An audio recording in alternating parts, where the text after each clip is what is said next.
شوبير، مفيش حاجة اسمها رونالدو هيلعب مع الأهلي في كأس العالم للأندية. الكلام ده مش حقيقي خالص. رونالدو مش هينتقل للأهلي، ومن الطبيعي والأقرب إنه يشارك مع الهلال. لو الأهلي كسب صن داونز إن شاء الله وتأهل للنهائي، هيبقى هو النادي الوحيد في العالم اللي يوصل للست نهائيات قارية ورا بعض. يا سلام يا أهلي، دايما رافع راسنا. المصري اليوم، إدارة الفندق اللي قاعد فيه بيسيرو هددته بالطرد علشان الزمالك اتأخر في دفع مصاريف إقامته. وبعد كده أحمد حسام ميدو دخل في الموضوع ودفع الفلوس المتأخرة للفندق علشان يحل الأزمة وميرضاش بيطرد. القاهرة 24، نادي العين الإماراتي قدم عرض علشان يستعير محمد عبد المنعم مدافع نيس الفرنسي خلال فترة كأس العالم للأندية، مع أولوية الشراء النهائي مقابل 4.5 مليون يورو. كمان العين بلغ نيس إنه هيخلي الأهلي ياخد 10% من أي إعادة بيع للاعب. النادي الإماراتي دلوقتي مستني رد نيس على العرض. دينيس أونيانجو، حارس مرمى صن داونز، باب التأهل للنهائي لسه مفتوح لأي فريق. كل الناس في صن داونز طبعا نفسهم يوصلوا للنهائي، وكنا هنصعب عليهم الموضوع لو كنا سجلنا هدف عندنا على أرضنا، بس إننا ما استقبلناش أي أهداف في ماتش الذهاب قدام الأهلي خلى ماتش الرجوع مفتوح على كل الاحتمالات، لأننا عارفين إننا نقدر نجيب جول هناك. مصطفى العش هو المرشح الأكبر إنه يمسك الجبهة الشمال تاني في ماتش الإياب بين الأهلي وصن داونز يوم الجمعة على استاد القاهرة الدولي. أونيانجو حارس صن داونز عن طريقة لاعب الأهلي. الأهلي كان معتمد على 5 مدافعين متماسكين، واهتموا جدا بغلق وسط الملعب. أعتقد إن ماتش القاهرة هيكون مفتوح أكتر من ماتش بريتوريا. كنا متأملين نقدر نسجل على أرضنا، لكن الأمور ما مشيتش زي ما كنا عايزين. وسام أبو علي تعافى من الإصابة، والفحص الطبي في تمرين الثلاثاء هيحسم موقفه من المشاركة في مباراة الإياب قدام صن داونز. لاعبنا أحمد زيزو طالب إن إدارة الزمالك تطلع بيان رسمي يتعهد فيه بحمايته قبل ما يجي النادي عشان يحضر التحقيق ويرجع يلتزم في التمرينات. واينا روني، محمد صلاح بالنسبة لي هو رقم 1 كأحسن لاعب في الدوري الإنجليزي الموسم ده.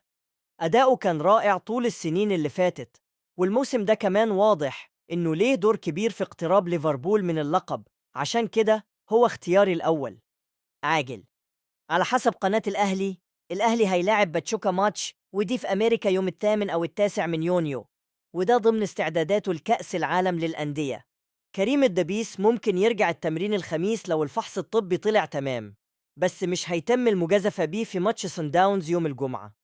أما يحيى عطية الله فشكله هيغيب حوالي 10 أيام بسبب شد في العضلة الخلفية، وبالتالي مش هيكون موجود في الماتش الجاي.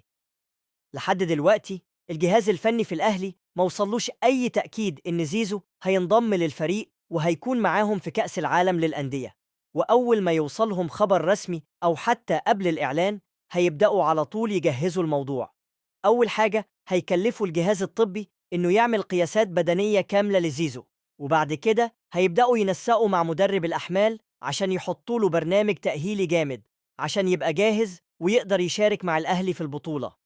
إبراهيم المنيسي، رئيس نادي الزمالك في 2018، كان بيتفاخر وبيتباهى وقتها إنه جاب عبد الله السعيد من قلب الأهلي، وإنتوا كنتوا بتسقفوا له، وكانت حلوة قوي ساعتها. دي بطولة الكونفدرالية اللي الزمالك حققها، اتصنعت في الأهلي عن طريق أحمد حمدي ابن النادي الأهلي.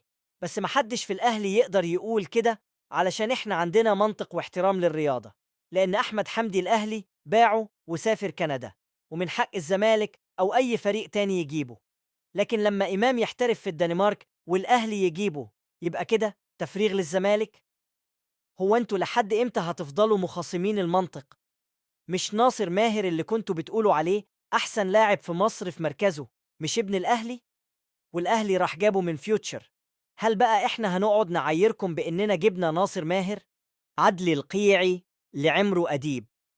زيزو لو انضم للأهلي صفقة ستؤلمك، ولو انتقل خارج الأهلي هيكون الألم أقل. عدلي القيعي، هو يعني إيه الأهلي بيفرغ الزمالك؟ هو بن شرقي أو إمام كان عندك وأنا جبته من عندك علشان أفرغك؟ ده حتى زيزو انت مش عارف تجدد له. عدلي القيعي: اللي يدهشني في كلام نيرة إنها بتقلب الحقايق بطريقة حادة جدا. يعني مثلا لما رحت جبت يحيى الدرع من هليوبوليس، خدتيه بعدها بسنة لما بدأ يتقلق، وكل مرة أروح أجيب لعيب ويبدأ يلمع تروحوا تاخدوه. طيب ما تقولي لنا كده، خدتوا حسن قداح من نادي الشمس إزاي؟